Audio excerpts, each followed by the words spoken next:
everybody, and welcome to a new series in which I will introduce you to new fields of study or topics that you might be interested in pursuing professionally. Today, we kick off the series with an introduction to Nightlife Sciences. Now, who is qualified to study the Nightlife Sciences? Well, if you are over 18, in some cases 21 and up. That's really it. If you have a high tolerance for noise, that is a plus.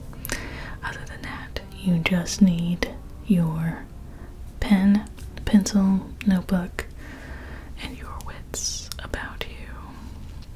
Maybe one eye on a drink if you order it. But yes, nightlife varies, of course, depending on where you are. But in this video, I'm going to focus on more of the universal traits, the universal behaviors, the universal strange features of human psychology that you might find in any nightlife, party, bar, club situation, because it's quite interesting and it's quite fascinating. To study nightlife does require a bit of, I suppose, a open-mindedness, because you might hear and see things that, quite frankly, make your mind zoom out into the cosmos, and all of a sudden, looking at everybody dancing and gyrating, quite frankly, you might find yourself existentially falling and thinking, what the heck? What does this all mean? So, I recommend that if you are going to study the Nightlife Sciences, that you have 2 feet on the ground at all time. And as much as you might be tempted upon seeing some weird exchange, as much as you might be tempted to all of a sudden ponder all of your life choices, it is good to remain neutral. Remain neutral. Remain, in your body, in the moment, and say, we're just here to observe. Now, talking about nightlife sciences, you're not studying the whole party. No. So say you go to a party and it starts, let's say, 8:30 p.m. It's early, right? It goes all the way till 2 in the morning. You're not studying the whole thing. No. To be an advanced researcher in this field, you're gonna take any party, any club, anything, when it starts and when it ends, like this, cut it in half. The top part, throw it away. You don't need that. The bottom half, now take that and look at it. Now you see this, you can study the whole thing, but if you want to advance quickly, cut that in half. Take the top half of that, throw it away. And now, you're looking at the bottom of the bottom. We're talking the last 3 hours of a party. 2 if you want to be really acute. This is where things get interesting. This tends to be around the midnight hour. The midnight hour is when you start really getting your Dickinsonian characters creeping out of nowhere. We get a little bit of an Edgar Allan Poe vibe that starts to creep into the night. You will notice a certain flavor has changed after midnight. something is happening. Some people have left. They went home at 11, 10:30 even. Now, midnight and 1 in the morning. Who's remaining is important. Now, this field of study, being anthropological, tends to break people up in categories. I'm gonna share those with you. You might be interested in, maybe you're one of these. Maybe you know people who are in these categories. Maybe you would like to study one of them in particular. So taking the bottom half of the bottom half as our little petri dish, we look in there and we can see a pattern in human behavior, and we can see types in human behavior. Let's look at the categories that we know. We're going to start at the top. We have A, B, C, and D. So these are 4 categories of states. Now, what's important to know here is that this is not a hierarchy of morality or value.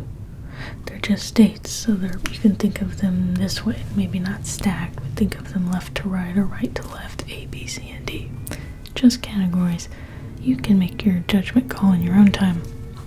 But we are scientists, so we're just saying the facts, okay? Let's start with A.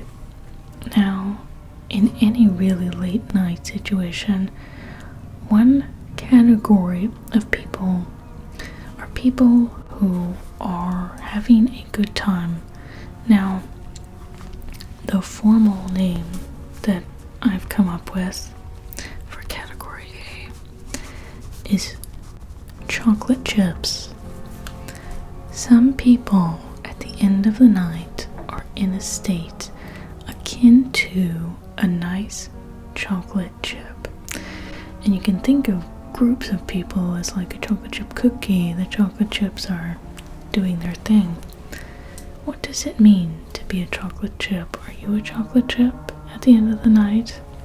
It involves the following.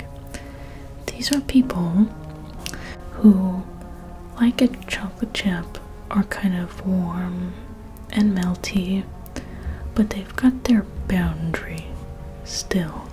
Does this make sense? They're not melted all over the place. They're contained. You know, if I'm a chocolate chip, right, you see me, I see you, and I'm still me. You know, I'm kind of sitting in my own bubble, and I'm happy. Now, I could be sober, or I might not be sober. Depends. If I've had some alcohol, and I'm a chocolate chip, I'm kind of enjoying the night. You know, I'm joking. I feel a little more love for people. My boundaries are relaxed. They're there, but they're relaxed, and I'm relaxed. Some people too, they've been dancing, they're a little tired, but they're feeling that love for humanity. So they're a little bit melty, and they're a little bit warm. Could be sober, not drinking anything. Chocolate chips. This is group A, and you will find these people in any nightlife situation. Full disclosure, I'm in the A category. I don't handle alcohol too well, so when I do drink, I can't have too many, so I stay at the chocolate chip level. Okay, chocolate chip. You'll find these people anywhere. Now, B category. This is kind of interesting.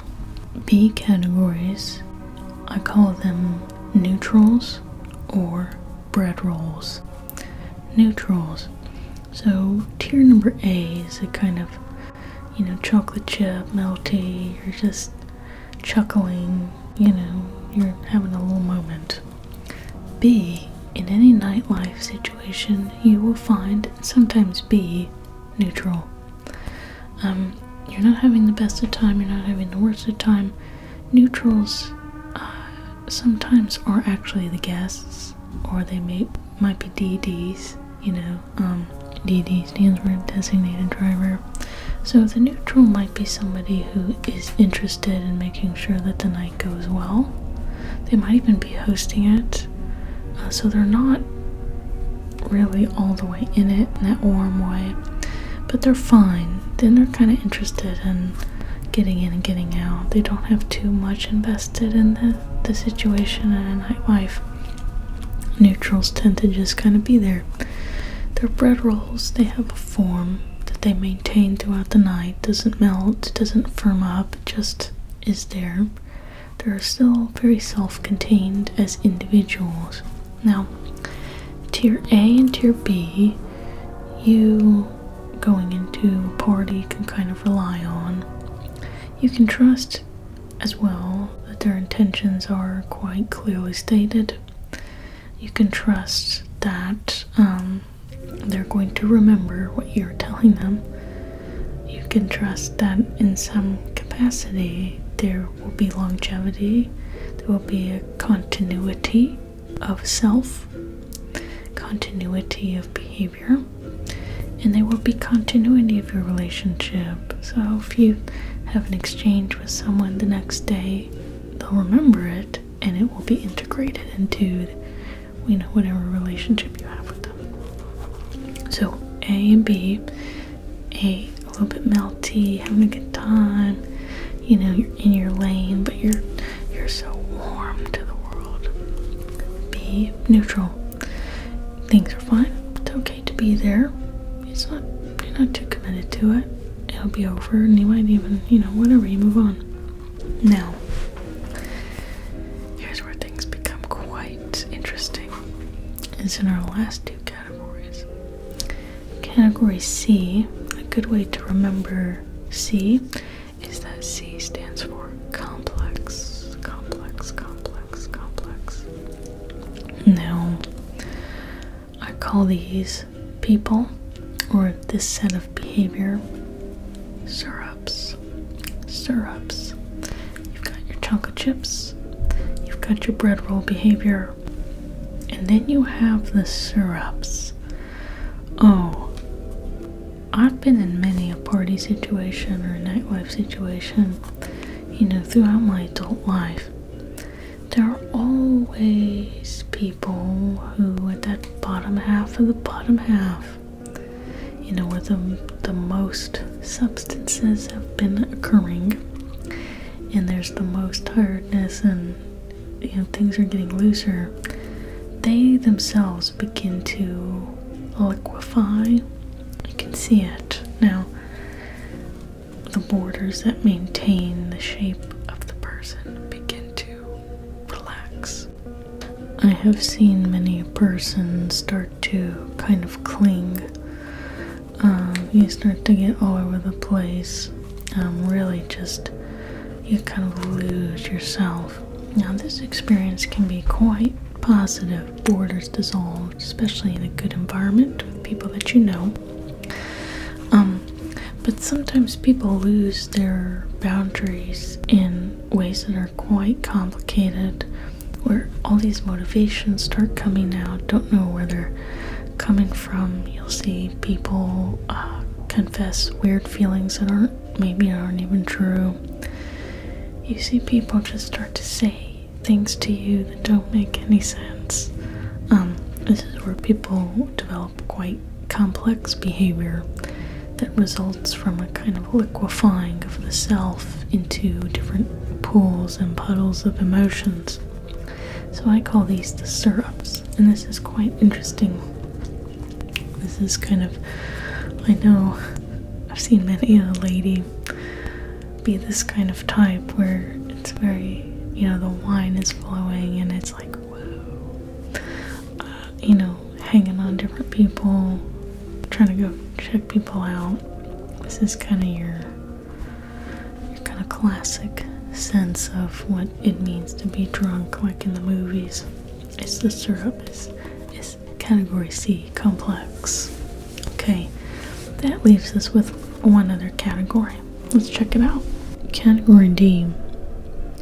These right here are your antagonists. Your antagonists. I call these people boiling water because they're just itching for something. They're ready to get you. They're ready to, cause problems.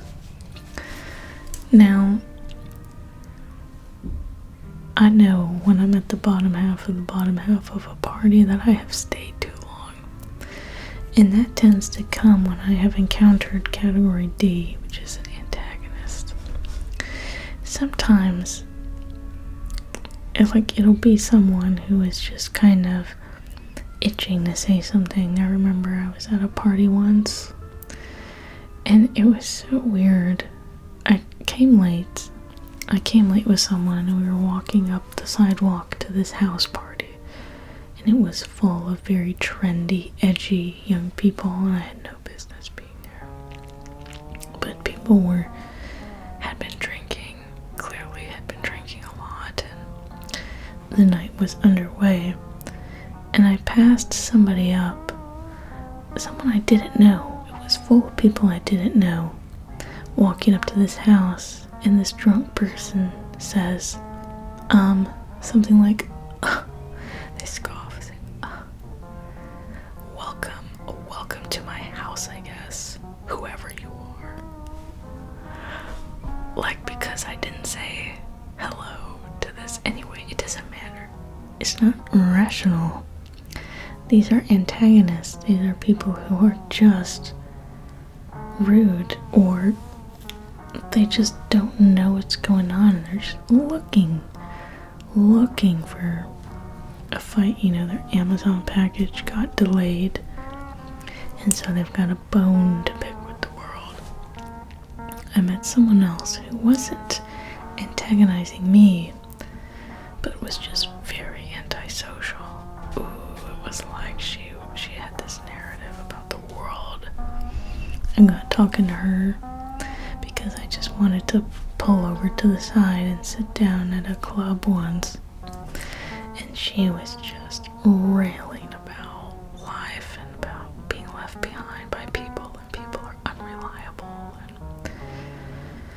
and clearly boiling water. And so this gets very pronounced at this late hour because of the build-up of the energy of the night. So in this space, you will typically find all of these people wandering around like the Sims, just doing random stuff, going to find water, wandering outside, wandering inside, trying to find somebody to talk to. And I have found, typically I'm most comfortable with A and B. So at the very end of the night, and the Dickinson characters start to come out, swinging their canes around, I tend to hang out with the chocolate chips, who are just kind of melty and having a good time, or the neutrals, who are like, whatever, usually dead sober, and just waiting to go home. So, if you want to study nightlife, it is a great, because it's a bit of a pressurized environment where the rules are really relaxed. It's this kind of equalizing space. It is a fascinating way to study human behavior in this kind of vacuum condition. Human behavior when a substance is involved. Human behavior when various friend groups are merging. Sometimes that happens when it's an event party, a work party. And when you're in a random place like a club where it isn't mediated by a theme or a common interest, you are truly just a member of the public coming together in this space. It's a fascinating way to see what kinds of behaviors come up under, and how they relate to each other, right? So how couples behave, who starts to fight and bicker, who seems closer at the end of the night, To study nightlife, I think, is to really study the raw heart of humanity. The kind of raw heart of humanity, which I know sounds silly, but I think it's quite true. So, nightlife studies, I would recommend to anybody who is interested in peeking behind the psychological curtain and then closing it and then going home. I find that to study it, you cannot be too into it. You have to separate at a certain point. So, further tools that you might need to go in and do this kind of observation, I would recommend Advil. I'll make you a list, okay? I'm gonna recommend some type of medication, some Advil, maybe some Tylenol or paracetamol, whatever you want to call it.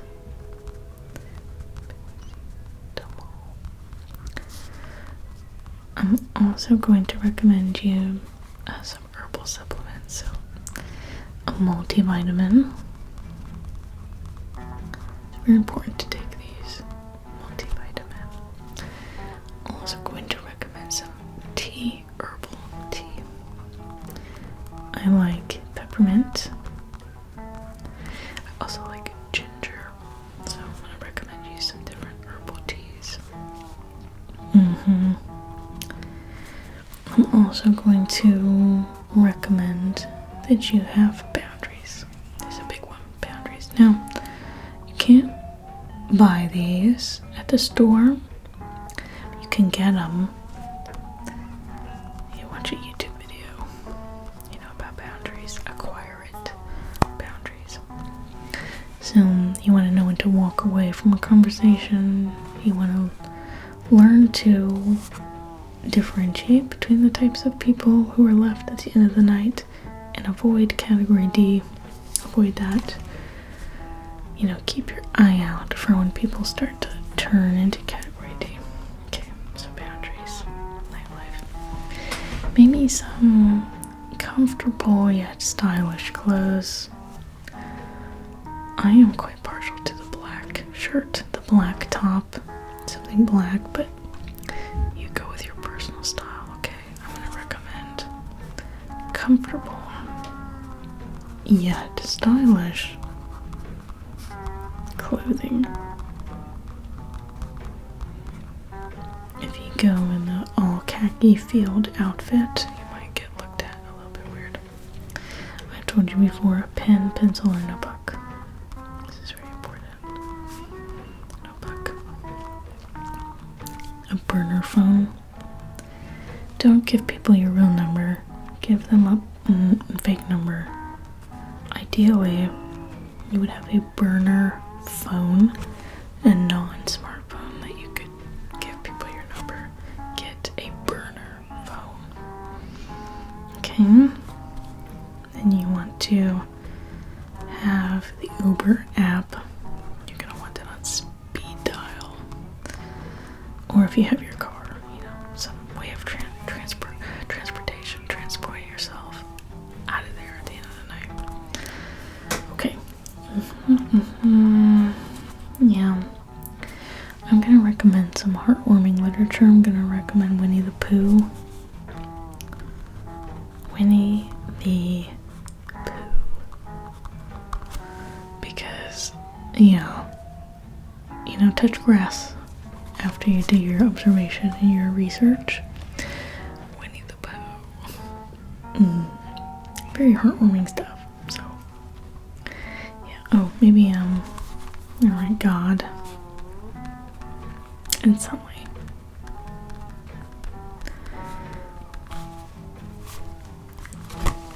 Perfect. So, this is gonna be your little cheat sheet. This is just for you. You can have this to review if you would like to move forward with nightlife studies. It is fun research. It is tiring, so make sure to get some good sleep. And you're gonna see all kinds of things. Oh my goodness. There is an the world is huge. I really recommend it. You could spend your whole life studying bachelorette parties.